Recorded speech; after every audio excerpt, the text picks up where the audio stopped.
இன்னைக்கு ட்ரெண்டிங்கில் போய்கிட்டு இருக்க ஒரு ஸ்லீவ் மாடல் தைப்போமா.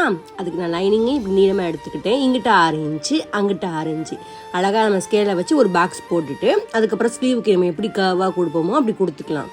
அதுக்கப்புறம் அங்கிட்டு மார்க் பண்ண மணி இங்கிட்டு மார்க் பண்ணிவிட்டு அந்த மார்க் பண்ண இடத்துல மட்டும் ப்ளவுஸ் பீட்டில் ஒரு டிசைன் கொடுத்துருந்தாங்க. அதுக்கு மட்டும் நான் அழகாக ஒரு 1/2 இன்ச்சு தள்ளி நீங்கள் கட் பண்ணி வச்சுக்கணும்.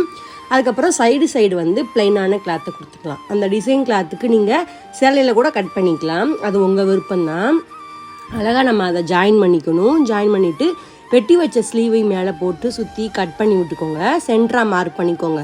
நம்ம தையல் போட்டிலேருந்து சென்டராக 4 மடிப்பு மடித்து கொண்டு வந்துங்க. அதே மாதிரி இங்கிட்டு 1 2 3 4 போட்டு சென்டராக மார்க் பண்ண இடத்துல கொண்டு வந்து தையல் போட்டுக்கணும். மேலே வந்து கலக்கமாக அதாவது தள்ளி நீங்கள் தையல் போட்டுக்கணும். தச்சா மட்டும் போதாது, நம்ம ஆம்கோல் வளைவிட சரியாக இருக்கான்னு பார்த்துக்கணும்.